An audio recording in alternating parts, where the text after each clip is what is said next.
The moment I pushed open the door, I saw my husband, Julian's secretary, hiding right under his desk. She was clearly performing an intimate act for him, and he was struggling to suppress his excitement. I placed the document in front of him. The company's new project. Just sign it. As expected, he didn't even glance at the document, signing it directly. Before leaving, I glanced under the desk. She can come out now. Julian instantly panicked, fumbling to zip up his pants. He probably thought I'd make a huge scene just like I used to, but I just sneered. Don't make your little plaything kneel too long. Her knees will hurt. With that, I slammed the door shut. He had no idea that what he'd just signed was our divorce agreement. Chloe's soft, whiny voice drifted from the office. Mr. Hayes, you scared me to death just now. Julian chuckled softly. His voice was husky with a hint of intimacy. What's there to be scared of? She wouldn't eat you. But she's your wife. She's very understanding. See? She just left on her own, didn't she? I stood outside the door, the hallway light slanting across my feet. Chloe's voice grew even softer. So, tonight, are you still coming home? Fun is fun, Julian said nonchalantly.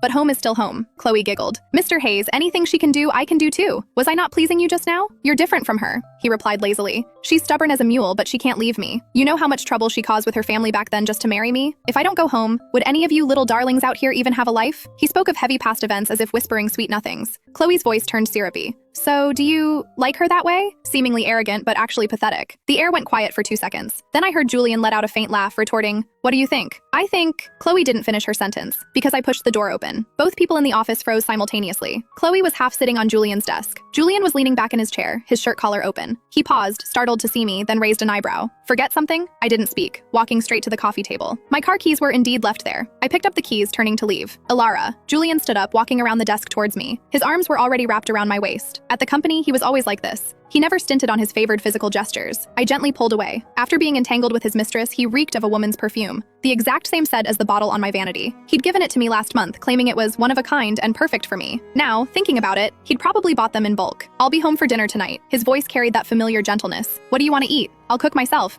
Chloe made a small humph sound beside him. No need, I said. I have plans tonight. His smile faded slightly, but the corners of his lips were still upturned. What's wrong? Are you mad? He leaned closer. Because of Chloe? I told you she's just a... I know, I gently interrupted. She's an intern secretary and she needs your hands-on guidance. As for what kind of guidance, that depended on his needs. He paused, momentarily stunned. He probably hadn't expected me to neither make a fuss nor even bother with sarcasm this time. He raised a hand to touch my face, but I had already taken a step forward. All right, he shrugged, changing his grip to my arm. Whatever it is, be home before 9. Chloe let out a